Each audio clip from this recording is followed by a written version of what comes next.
Hello everyone, good morning. एक बार फिर से आप सभी का क्रेजी जी के ट्रिक के डेली करंट अफेयर की सीरीज में स्वागत है।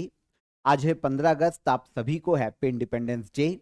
इस बार हम 79th इंडिपेंडेंस डे को सेलिब्रेट कर रहे हैं। 15 अगस्त 1947 को भारत आज़ाद हुआ था अंग्रेजों से। काफ़ी सारे फ्रीडम फाइटर थे जिन्होंने अपने प्राणों की आहुति दी है इस महान यज्ञ में। 1857 ईस्वी की क्रांति से मंगल पांडे के द्वारा जो पहली आहुति दी गई थी, वो सफर जारी रहा और 1947 में फाइनली हमने बहुत सारे हमारे फ्रीडम फाइटर को खोया और उसके बाद हमें लंबे इंतजार के बाद एक आज़ादी मिली है। तो रिस्पेक्ट चाहिए हमें आज़ादी को बनाए रखने के लिए, इसीलिए ज़रूरी है कि हमारे जितने भी लॉज हैं, हमारा जो कॉन्स्टिट्यूशन है, उसकी हम कद्र करें, उसे फॉलो करें। तो इसी के साथ आप सभी एक जिम्मेदार नागरिक बने, एक सिटीजन ऐसे बने जो कि देश के सेवा में अपने योगदान दे, देश के विकास में अपना योगदान दे। वो चाहे किसी भी तरीके से हो सकता है। तो जो गवर्नमेंट जॉब से, वो भी एक तरीका है अपने देश को आगे ले जाने का, अपने देश की सेवा करने का। तो इसी जुनून के साथ लगे रहिए, अपनी तैयारी को और ज़्यादा पावरफुल कीजिए। फाइनली आपको एक कोई सी जॉब, गवर्नमेंट जॉब लेना है ताकि देश की सेवा की जा सके। ठीक है, यही हमारा फाइनल लक्ष्य होना चाहिए। चलिए शुरू करते हैं आज के सेशन को। और आज का जो हमारा क्वेश्चन है, वो पहला क्वेश्चन 79th इंडिपेंडेंस डे से ही है। 79th इंडिपेंडेंस डे समारोह का विषय क्या है 2025? तो 79th इंडिपेंडेंस डे जो कि 2025 में आज मनाया जा रहा है, इसकी थीम रखी गई है नया भारत, न्यू इंडिया या नया भारत। आप सभी को पता होना चाहिए कि इंडिपेंडेंस डे के दिन भारत के पीएम नरेंद्र मोदी या जो भी भारत के पीएम रहते हैं, वो लाल किले पर तिरंगा फहराते हैं। इस बार भारत के पीएम नरेंद्र मोदी लगातार 12वीं बार लाल किले पर तिरंगा फहराने वाले हैं आज के दिन। 2025 में नया भारत थीम डिसाइड की गई है 79th इंडिपेंडेंस डे की। और 2024 में विकसित भारत 2047 इसकी थीम रखी गई थी। आपको पता है, लाल किले से सबसे ज्यादा तिरंगा फहराने वाले इंडियन प्राइम मिनिस्टर की बात करें तो ये हो जाते हैं जवाहरलाल नेहरू। 17 बार इन्होंने लगातार लाल किले से तिरंगा फहराया है। इंदिरा गांधी लगातार 16 बार, लगातार नहीं बोल सकते, 16 बार सर्वाधिक, हम यूं कह सकते हैं कि 16 बार सर्वाधिक इन्होंने लाल किले से, दूसरी ऐसी पीएम है जिन्होंने लाल किले से तिरंगा फहराया है। लेकिन लगातार की जब बात होगी तो फिर दूसरे नंबर पर आते हैं पीएम नरेंद्र मोदी। इन्होंने लगातार 12 बार लाल किले से तिरंगा फहराया है भारत के पीएम के तौर पर। और ऑल ओवर काउंटिंग गिने तो पहले नंबर पर आ जाते हैं जवाहरलाल नेहरू, दूसरे पर आ जाती है इंदिरा गांधी 16 बार, और तीसरे पर आ जाते हैं वर्तमान पीएम नरेंद्र मोदी। ठीक है, देखिए, अगर हम कुछ कैजुअल फैक्ट देखें हमारी स्वतंत्रता से रिलेटेड, तो 1921 में जो इंडियन नेशनल कांग्रेस है ना, उसका सेशन आयोजित किया गया था। और उस सेशन में स्वामी कुमारानंद और हसरत मोहानी, इन्होंने पहली बार पूर्ण स्वराज की मांग की थी। ये पहले व्यक्ति है जिन्होंने पूर्ण स्वराज की मांग की थी, कंप्लीट इंडिपेंडेंस की बात की थी। आगे चलकर 1929 में जब लाहौर अधिवेशन आयोजित किया गया था लाहौर में कांग्रेस का, तो इसमें पूर्ण स्वराज डिक्लेरेशन को अपनाया गया था और यहीं पर डिसाइड किया गया था। इसकी अध्यक्षता जवाहरलाल नेहरू ने की थी लाहौर अधिवेशन की 1929 में। और यहीं पर पहली बार यह डिसाइड किया गया कि 26 जनवरी को हर साल इंडिपेंडेंस डे मनाया जाएगा।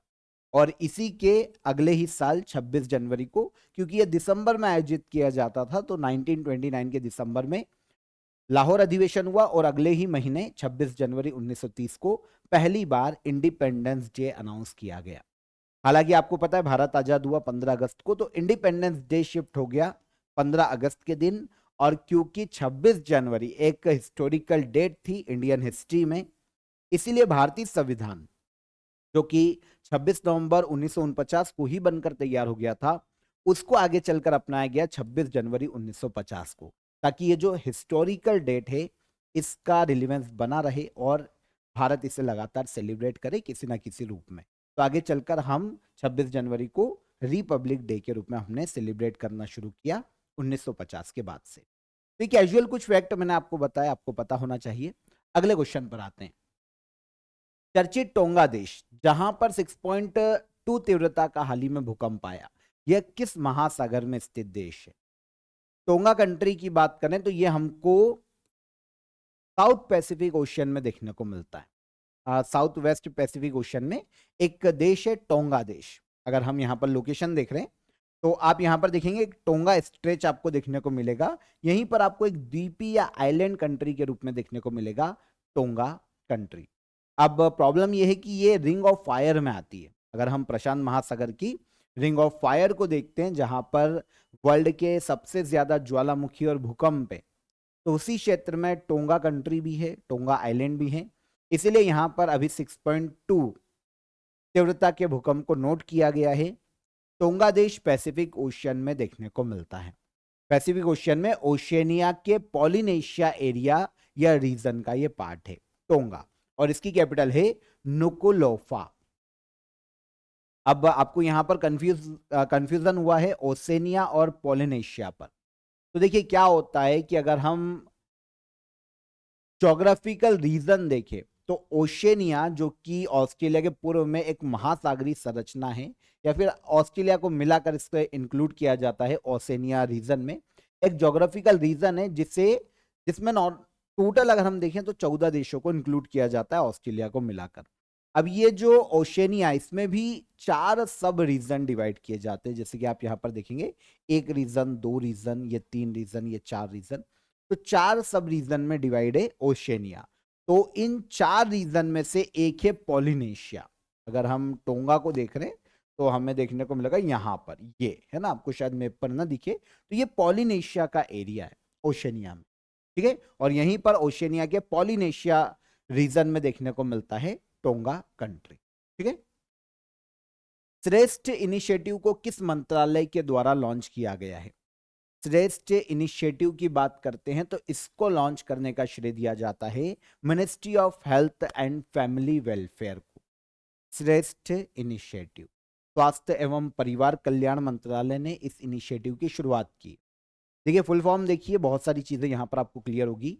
अगर हम श्रेष्ठ इनिशिएटिव की बात करें तो state health regulatory excellence index के नाम से इसे पुकारा जाता है। इसी का शॉर्ट रूप है श्रेष्ठ initiative.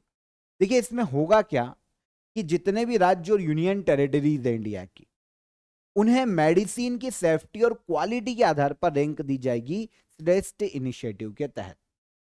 Central drug standard control organization इसे इंप्लीमेंट करेगा देश में।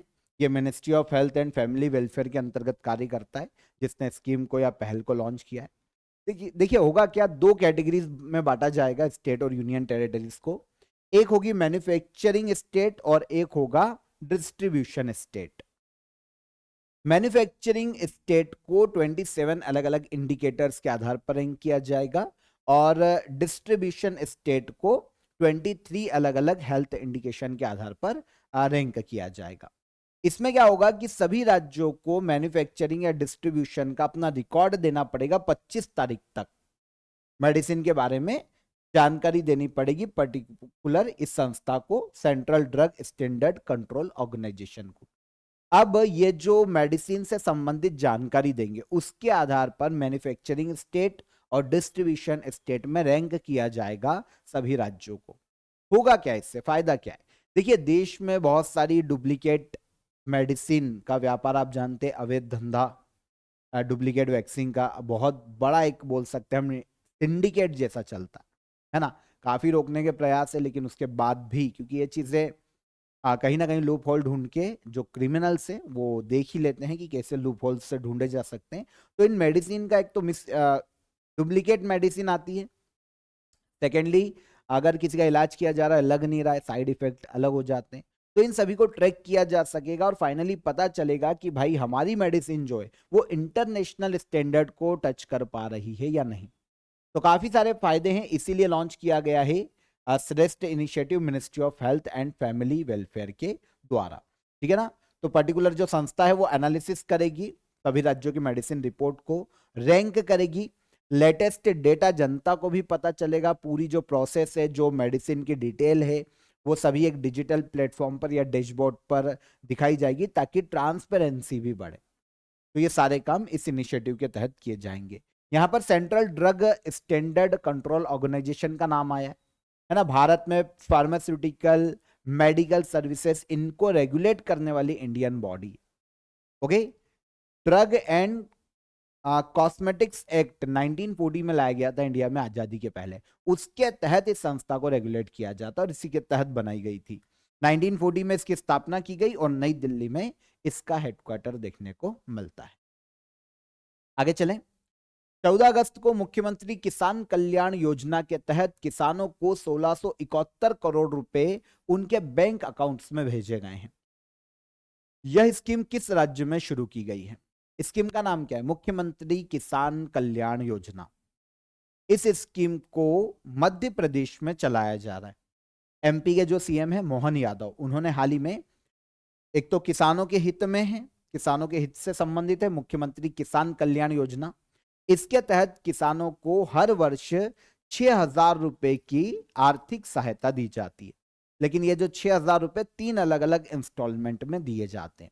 तो सेकेंड इंस्टॉलमेंट एमपी में अभी दिया गया है किसानों को मुख्यमंत्री किसान कल्याण योजना के तहत। टोटल 1671 करोड़ रुपए दिए गए हैं सभी किसानों के बैंक अकाउंट्स में। सेकेंड इंस्टॉलमेंट है ये।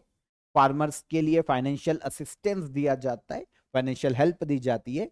2020 में इसे लॉन्च किया गया था एमपी गवर्नमेंट के द्वारा, तब एमपी के सीएम शिवराज सिंह चौहान के द्वारा इसे लॉन्च किया गया था। फार्मर्स को फाइनेंशियल हेल्प प्रोवाइड करना इस योजना का मुख्य उद्देश्य है। 6,000 रुपए टोटल दिए जाएंगे हर साल, लेकिन 3 इंस्टॉलमेंट में। याद रखिएगा, हर इंस्टॉलमेंट कितने हजार की होगी? 2,000 रुपए की, है ना। अभी तक 17,500 करोड़ रुपए दिए जा चुके हैं किसानों को इस योजना के तहत 2020 के बाद से एमपी में। भारतीय न्याय संहिता चर्चा में इसने किस अधिनियम को प्रतिस्थापित किया था जब यह आया था? तो भारतीय न्याय संहिता 2024 में सेंट्रल गवर्नमेंट ने इसे अपनाया था। ठीक है, पार्लियामेंट में इंट्रोड्यूस करने के बाद इसे पास किया गया और भारतीय न्याय संहिता बनाई गई। इसने रिप्लेस किया इंडियन पेनल कोड को 1860 से चला आ रहा था, 1860 से। तो इंडियन पेनल कोड है भारतीय दंड संहिता, इसको रिप्लेस किया था भारतीय न्याय संहिता 2024। अभी सुर्खियों में क्यों है? देखिए, एक पिटीशन गई है सुप्रीम कोर्ट में भारतीय न्याय संहिता के सेक्शन 152 के खिलाफ। एक रिटायर्ड मेजर जनरल है जिनका नाम है एस.जी. वॉम्बेटकर है ना, इनका नाम थोड़ा सा अलग है। तो इनके द्वारा एक पिटीशन फाइल की गई है, रिटायर्ड मेजर जनरल है, भारतीय न्याय संहिता के जो सेक्शन 152 है उसके खिलाफ। एक्चुअल में देखिए, अगर हम सेक्शन 152 की बात करें ना, तो ये एक सेडिशन लॉ किससे संबंधित है? मतलब कोई भी अगर देश सरकार के विरोध में या देश के विरोध में कोई ऐसी बात कर देता है जो अराजकता फैलाता है, सरकार के विरोध में हो, है ना, किसी के विरोध में हो या फिर देश के विरोध में, अगर वो अराजकता फैलाता है तो वो सेडिशन लॉ के अंतर्गत आता है, एक देशद्रोही कानून इसको आप बोल सकते हैं। अब क्या होता है ना कि 152 इसकी बात करता है भारतीय न्याय संहिता में। अब इसके पहले जो भारतीय दंड संहिता थी ना 1860 की, उसमें 124 का sub clause A sedition law से संबंधित था। अब क्या हुआ था कि 2022 में सुप्रीम कोर्ट में इस सेडिशन लॉ के खिलाफ, क्योंकि काफी सारे लोगों को अरेस्ट किया जा रहा था जो सरकार के खिलाफ बोल देते हैं, देश के खिलाफ बोल देते हैं।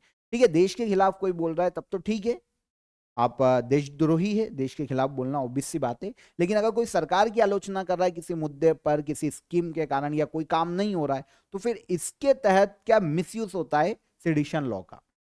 तो आर्टिकल 124 ए के खिलाफ काफी लोग उस वक्त सुप्रीम कोर्ट चले गए। तो सुप्रीम कोर्ट ने क्या किया कि स्टे लगा दिया था कि अब जब से पिटीशन आई है उसके बाद इस सेक्शन के तहत किसी को गिरफ्तार नहीं किया जाएगा, किसी को डिटेन नहीं किया जाएगा, और इस पर टेम्पररी रोक लगा दी थी।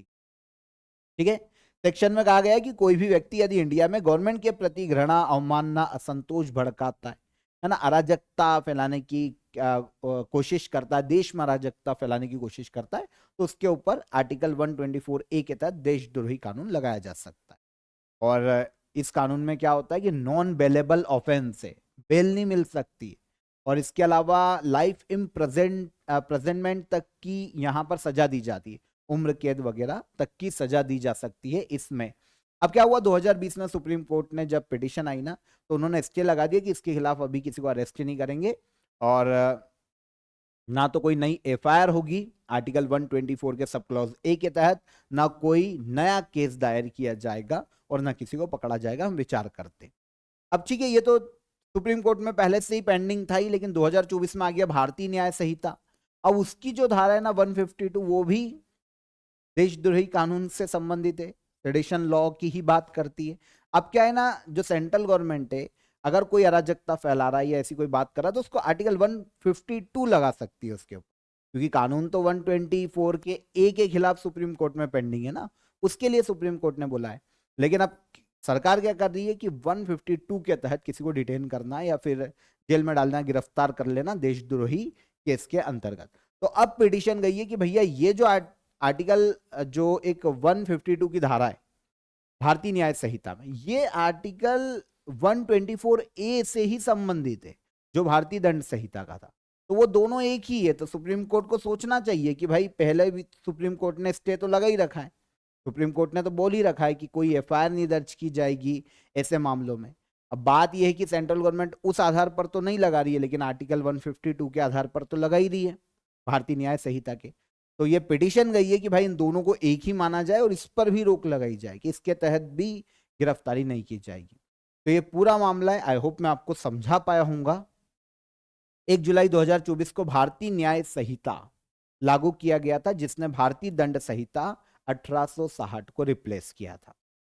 ठीक है, अब आपको सेडिशन लॉ भी समझ में आ गया होगा कि ये क्या है, पढ़ लेना। यहां पर मैंने मेंशन भी किया 7 वर्ष की जेल, जुर्माना, लाइफ इम्प्रिजनमेंट की सजा भी हो सकती है देशद्रोही कानून में। ओके, लेकिन पिटिशनर का कहना है कि भाई सेक्शन एक तो जो सेक्शन 152 है वो क्लियर नहीं है ना, और ये फ्रीडम को भी इफेक्ट करता है अगर सरकार गिरफ्तार करती है किसी को। तो ये सारे मुद्दे जिसके कारण पिटिशनर ने कहा है कि जो सेक्शन 152 है उस पर भी रोक लगाई जाए। ओके, इंडिपेंडेंस डे के उपलक्ष्य में आप सभी के लिए क्रेजी जी के ट्रिक एप्लीकेशन पर सेल शुरू हो गई है। कल भी मैंने आपको बताया था, काफी सारे एग्जाम ओरिएंटेड कोर्सेस आपको काफी अफोर्डेबल प्राइस में अभी मिल जाएंगे। फॉर एग्जांपल, अगर आप 100 आवर जीएस ज्वाइन करना चाहते हैं तो 2 साल की वैलिडिटी का आपको काफी अफोर्डेबल प्राइस में मिल रहा है 749 में।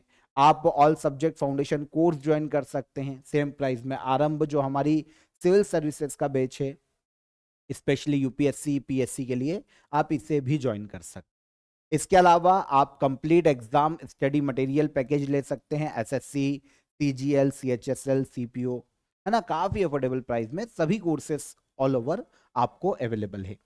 आप फाउंडेशन कोर्स ज्वाइन कर सकते हैं, ये भी आपको अफोर्डेबल प्राइस में है। इसके अलावा आरंभ जीएस फाउंडेशन बैच को भी ज्वाइन कर सकते हैं। तो आप चेकआउट कीजिए एप्लीकेशन पर, मैंने आपको कल भी बोला था, है ना, काफी नॉमिनल प्राइस में आपको सभी कोर्सेस मिल जाएंगे जो आपके लिए बेनिफिट करेंगे एग्जाम में।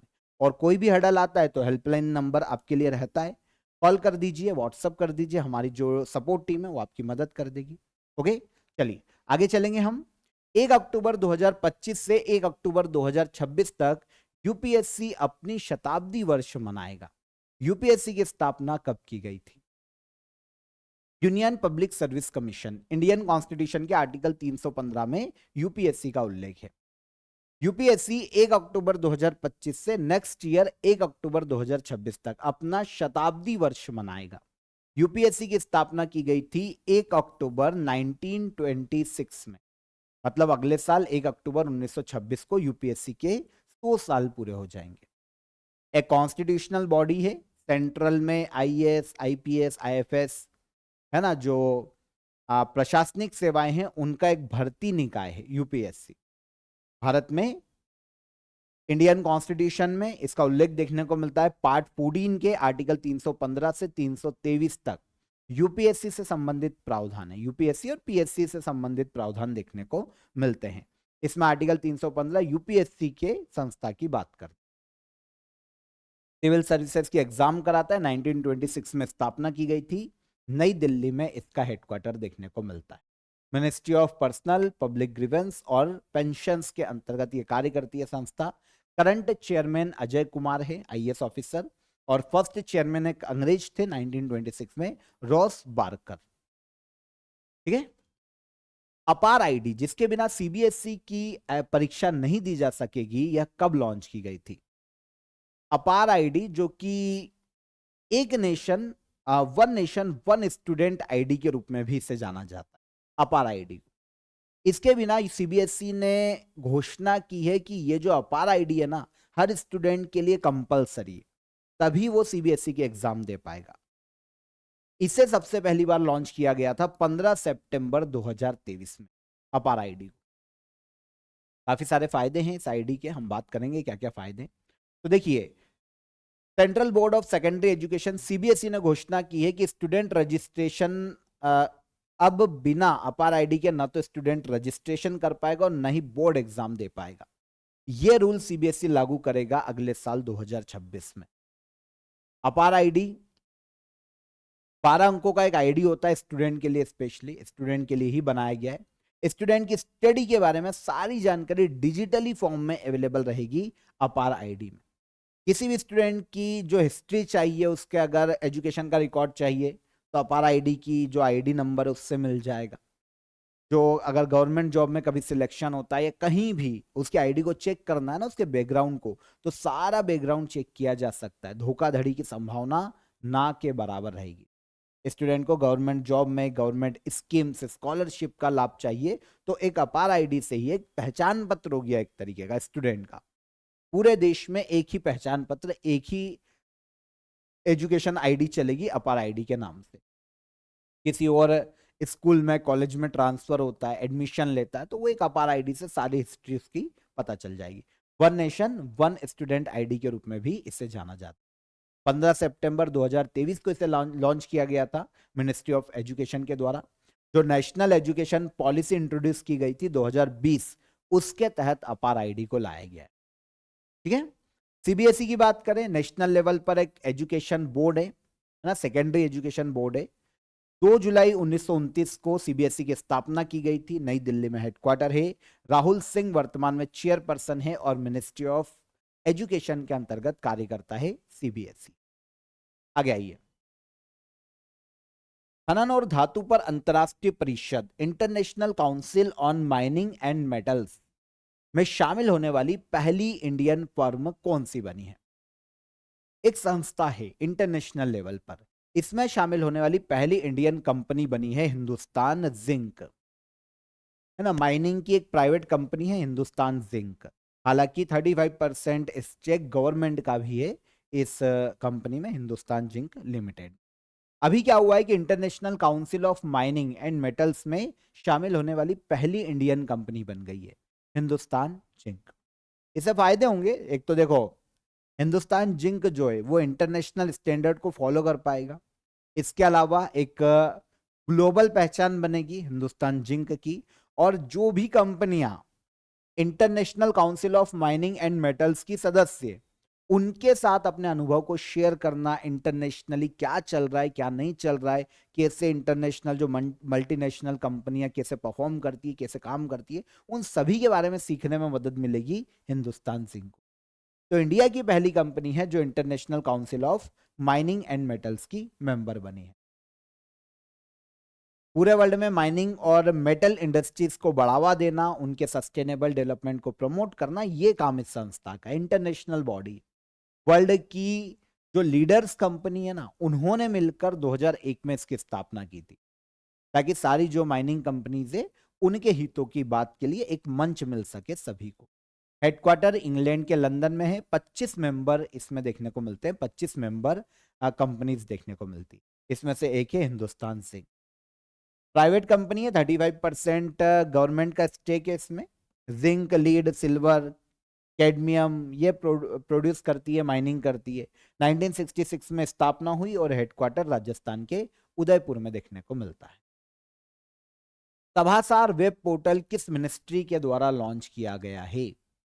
सभासार वेब पोर्टल मिनिस्ट्री ऑफ पंचायती राज के द्वारा लॉन्च किया गया। देखिए, सभासार, तो इसमें जो पहला वर्ड आया ना सभा, किसकी सभा? ग्राम सभा। ये क्या है? ठीक है, मिनिस्ट्री देखो, मिनिस्ट्री ऑफ पंचायती राज के तहत या इस मिनिस्ट्री के द्वारा सभासार वेब पोर्टल को हाल ही में लॉन्च किया। इससे होगा क्या? एक प्रकार का एआई टूल है, इसका उद्देश्य है कि ग्राम सभा की जो भी मीटिंग होती है ना, उसके रिकॉर्ड को मेंटेन किया जा सके डिजिटली।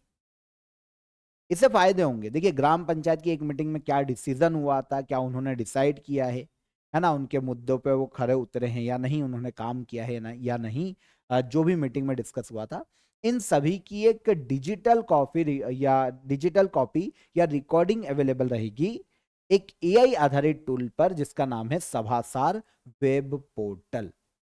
इसे भाषिनी प्लेटफॉर्म से भी जोड़ा गया है, ताकि अलग अलग लैंग्वेजेस में भी इसका यूज किया जा सके, जो भी ग्राम सभा की बैठक में डिसीजन हुए हैं या जो भी बातचीत, इसकी भी बात करेंगे।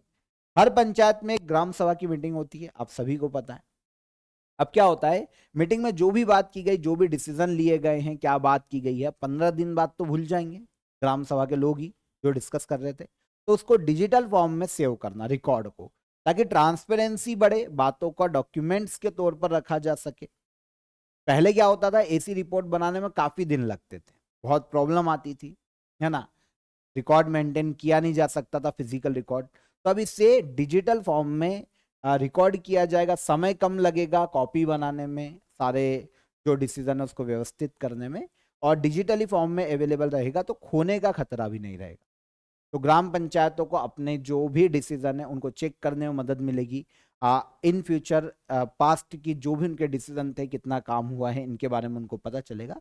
तो रिकॉर्ड मेंटेन किया जा सकता है सभासार वेब पोर्टल पर। तो मिनिस्ट्री ऑफ पंचायती राज के द्वारा इसे लॉन्च किया गया। यहाँ पर भाषिनी पोर्टल भी आया है, प्लेटफॉर्म। आपको पता है भारत में लैंग्वेज ट्रांसलेशन प्लेटफॉर्म है ये, 22 इंडियन लैंग्वेजेस में ट्रांसलेट कर सकता है। Ministry of electronics and IT के अंतर्गत ये बनाया गया था प्लेटफॉर्म, 2022 में से लॉन्च किया। तो जो सभासार वेब पोर्टल है उसको भाषिनी प्लेटफॉर्म से भी जोड़ दिया गया, ताकि ग्राम पंचायत की सारी जानकारी 22 लैंग्वेजेस में मिल जाए। Last question, UEFA super cup 2025 किस टीम ने जीता है? एक यूरोपीय फुटबॉल लीग है यूईएफए सुपर कप, 2025 में इसका खिताब जीता है पेरिस सेंट जर्मन नाम की फुटबॉल क्लब ने। पेरिस सेंट जर्मन ने पेरिस सेंट जर्मन ने, जो कि फ्रांस का फुटबॉल क्लब है, इसने फाइनल में टोटेनहम हॉटस्पुर, इंग्लैंड का एक फुटबॉल क्लब है, इसको हराकर यूईएफए सुपर कप 2025 का खिताब जीता। आयोजन रिसेंटली अगस्त 2025 में इसका किया गया है।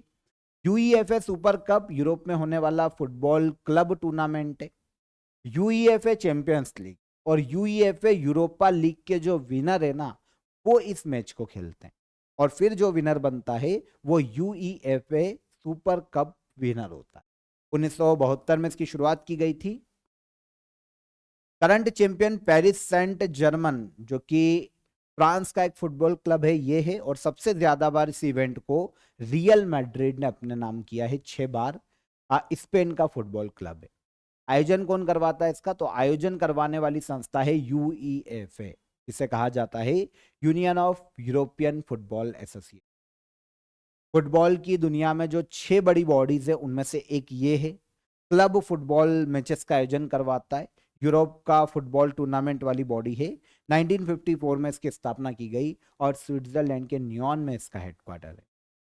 ठीक है, हमारा क्वेश्चन था यूईएफए सुपर कप किसने जीता है? तो ये पेरिस सेंट जर्मन नाम के फुटबॉल क्लब ने जीता है। तो यहां पर हमारे 15 अगस्त के हमने सभी करंट अफेयर डिटेल में डिस्कस किए। आज के एग्जाम बूस्टर में मैं आपको इंडिपेंडेंस से रिलेटेड या हमारे हिस्ट्री से रिलेटेड ही कुछ 5 फैक्ट बताऊंगा, जो कि बहुत इंपॉर्टेंट है, ध्यान से सुनना। सबसे पहली चीज कि भारत से पाकिस्तान आपको पता है अलग हुआ था। वो जो विभाजन की योजना है ना, उसकी घोषणा की गई थी 3 जून 1947 में। इसे कहा जाता है माउंटबेटन योजना। माउंटबेटन योजना 3 जून 1947 में आई थी, और इसी के आधार पर इंडिया और पाकिस्तान को विभाजित किया गया, मतलब इंडिया से पाकिस्तान विभाजित कर दिया गया। भारत का पहला जो यूनियन बजट था ना, जो केंद्रीय बजट, वो 26 नवंबर 1947 को लाया गया था, और अंतरिम मंत्रिमंडल में एक जो हमारे फाइनेंस मिनिस्टर थे आर के षणमुखम शेट्टी, इन्होंने पेश किया था इंडिया का पहला केंद्रीय बजट। इसके अलावा आपको पता है भारत में जो हमारा नेशनल फ्लैग है ना, उसको बनाने, संभालने, फहराने के लिए काफी सख्त रूल है। और ये रूल फॉलो किए जाते हैं फ्लैग कोड ऑफ इंडिया 2002 के तहत। आपको पता है नेशनल फ्लैग इंडिया की जो कॉन्स्टिट्यूएंट असेंबली थी उसने किस तारीख को अपनाया था? कमेंट में बताना। ओके, नेशनल फ्लैग को कब अपनाया गया था? कमेंट जरूर कीजिएगा। पंडित जवाहरलाल नेहरू ने, पता है जब 14 तारीख की रात को, जब मतलब 15 की सुबह, बीच की रात थी, 14 खत्म हो गया था, 15 लग गया था, तो रात में हमको आजादी मिली थी। और जो जवाहरलाल नेहरू है ना, भारत के पीएम, उन्होंने स्वतंत्रता पर उनका जो पहला भाषण दिया था उसे ट्रस्ट विथ डेस्टिनी के नाम से जाना जाता है। ट्रस्ट विथ डेस्टिनी, ये जवाहरलाल नेहरू का पहला भाषण है स्वतंत्रता पर। भारत की पहली महिला मंत्री जो बनी है वो राजकुमारी अमृत कौर थी। स्वतंत्र भारत के पहले मंत्रिमंडल में ये हमारी हेल्थ मिनिस्टर राजकुमारी अमृत कौर। इंपॉर्टेंट फैक्ट है, बहुत इंटरेस्टिंग है, याद रखना चाहिए आपको। अब हम चलते हैं लास्ट डे के करंट अफेयर के रिवीजन। भारत सरकार ने हाल ही में टाटोट सेकेंड जल विद्युत परियोजना के लिए 8,146 करोड़ रुपए का बजट आवंटित किया है। यह परियोजना किस राज्य में बनाई जाएगी? तो आंसर हो जाएगा अरुणाचल प्रदेश राज्य। ICC men's player of the month जुलाई 2025 के लिए कौन बने? शुभमन गिल। 15वीं जूनियर राष्ट्रीय महिला हॉकी चैंपियनशिप में कौन सी टीम लगातार दूसरे साल विनर रही? तो यह है हॉकी इंडिया। लोकसभा में पारित भारतीय बंदरगाह विधेयक 2025 ने किस अधिनियम का स्थान लिया है? तो इसने रिप्लेस किया है इंडियन पोर्ट्स एक्ट 1908 को। ईज ऑफ डूइंग बिजनेस को बेहतर करने के लिए कैटलिस्ट सेल किस राज्य के द्वारा लॉन्च किया गया? इसे लॉन्च किया गया कर्नाटका गवर्नमेंट के द्वारा। भारत का पहला व्यावसायिक उपग्रह समूह सैटेलाइट कॉन्स्टलेशन कितने निजी संस्थाओं के द्वारा मिलकर बनाया जाएगा? तो 4 संस्थाओं के द्वारा मिलकर बनाया जाएगा। E20 पेट्रोल जो कि सुर्खियों में रहा, चर्चा में रहा, इसमें 20% कौन सा रसायन मिलाया जाता है? तो इसमें मिलाया जाता है एथेनॉल।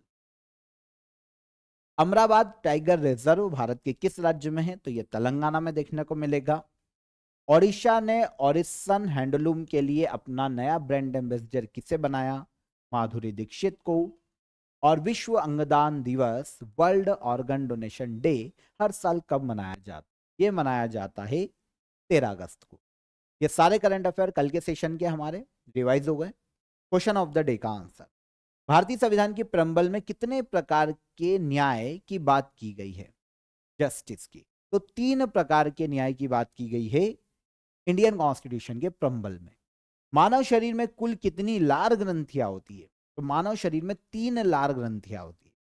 और प्रसिद्ध विक्रमशिला यूनिवर्सिटी का निर्माण किया था धर्मपाल ने, जो कि पाल वंश के, पाल डायनेस्टी के शासक। बिल्कुल सही आंसर है अर्चना गुप्ता और पूर्णिमा पाटिके। ठीक है, नाम आई होप मैं सही पढ़ रहा हूँ आपका। तो बिल्कुल सही आंसर आए हैं आप सभी के। ठीक है, अब आज के क्वेश्चन ऑफ द डे, भारतीय स्वतंत्रता अधिनियम 1947 को ब्रिटिश संसद के द्वारा कब पारित किया गया था? भारतीय राष्ट्र ध्वज का डिजाइन किसने तैयार किया? और वंदे मातरम जो भारत का राष्ट्रीय गीत है किस पुस्तक से लिया गया है? ठीक है, तो ये तीनों क्वेश्चन इंपॉर्टेंट है, नोट कीजिए, पॉज करके देख लीजिए और कमेंट में आंसर जरूर कीजिए। कल फिर मुलाकात करेंगे नेक्स्ट डे के करंट अफेयर में। तब तक आप अपना ख्याल रखिएगा, चेकआउट कीजिएगा एप्लीकेशन को। जैसा कि मैंने आपको बताया, काफी सारे कोर्सेस आपको काफी नॉमिनल प्राइस में अभी मिल जाएंगे। कल मुलाकात करेंगे। जय हिंद, जय भारत।